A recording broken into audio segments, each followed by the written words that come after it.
Hey guys, welcome to Frank's Tech Help from beautiful Waikiki Beach here in Honolulu, Hawaii. Today we're going to be reviewing the mobile power station. So this is a nice little add-on for your Apple iPod Touch 3G, 3GS phones, and it has a pretty wide range of support. As far as I know, it'll support the first, second, and third generation of the iPod Touch, which is, I bought mine for the third generation iPod Touch. Let's go ahead and pop it out of the package here. Very simple, no frills, no instructions, none really needed. So I'll pop this out of the case here and give you a close-up look. Very simple. This is where it plugs in. Not really many specifications on this. It does have a little power button here so you can see. It shows you, if you push it in, it shows you how many bars are left on the overall charge. And I have had this one out already and charged it up basically. It does have a power port on the bottom of the unit here. So what I'm going to do is pull out my iPod Touch here and my base station. So let's go ahead and flip this open here and break out of my music player there. So very simply, you just plug this into the bottom of your iPod Touch like so. Give it a second to register there. Okay, and as you can see, I don't know if you can see the little icon, but it does indicate that it's charging, and if you turn the unit off and turn it back on, you will see your charging indicator there. And then it shows down here the charging status of how many bars are left on the charge. Now, I've done a lot of research on this, trying to figure out the actual power time. The only indicator I can find is on the back of the box. It says charging time 4 hours. So the other reviews and websites that I've seen online, if you are to use this, let's say your battery's pretty low and you just want to use this continuously, it's supposed to extend it roughly, I think, another 8 hours, okay? But the nice feature of this is if you unplug it, and let's say you run your iPod Touch all the way down, you can plug this in, let it charge up, and it gives you 8 hours. You're supposed to be able to do this 3 times. So theoretically, if you run your battery down on your iPod Touch and it's almost empty, you can plug this in, let it charge up for an hour or so, and you have another full charge. You can run it down, plug it in, charge it up again, plug it in, charge it up a third time. So you're supposed to have up to 24 hours. So that would be 3 full charges. And so, which is very handy if you're traveling and you don't want to drag a power adapter with you. This is not the smallest unit. It's kind of bulky, as you can see.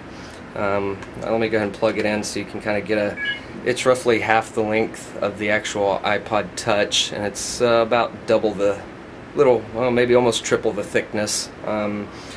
But it's not so big and bulky that it's going to be in your way or anything. So I haven't completely tested the battery life out, so what I'll do is up here on the screen, after I've tested this, I'll come back after and add a couple of notes in on YouTube.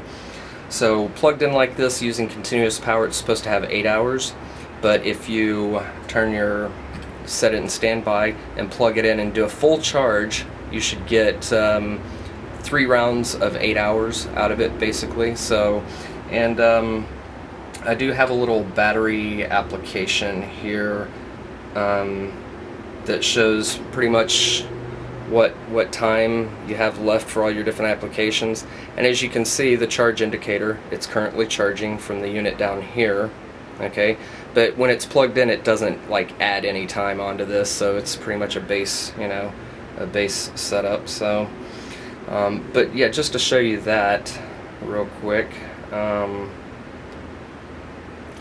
this application is called Battery LED, and you can download it for free from the App Store. And let me give you a little close-up here so you can see the various different runtimes. Standby 300 hours, music's 30 hours, and videos 15. So that's a nice free little application to kind of give you an idea of what you can expect out of the battery life of your iPod Touch. Another thing that I like is because it has the charging base on the base of this unit, you can take it, pop out the little insert for your iPod base station, and simply plug it in like that.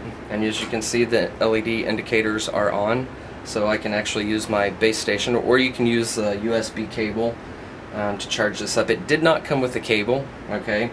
So in the packaging, you will need your pre-existing iPod charging to go from the USB or your wall outlet. And theoretically, you could plug your iPod into the top of this unit and kind of leave it like that. But there is a little weight factor, okay, on the base of this unit, so I probably would not do that on a regular basis.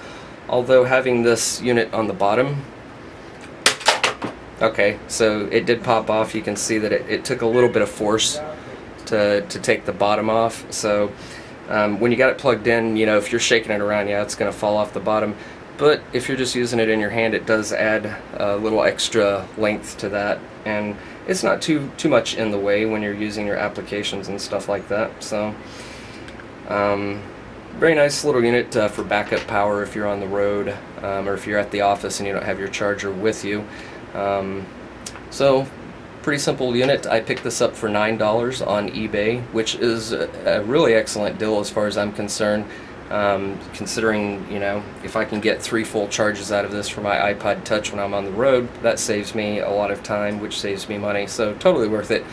But once again, once I verified the full power consumption of using it continuously versus charging it for the 24-hour, the 3 8-hour sessions, once I get that information, I will post it somewhere here in the video. So anyway, there you have it. It's the mobile power station, purchased on eBay for $9. Totally worth the money.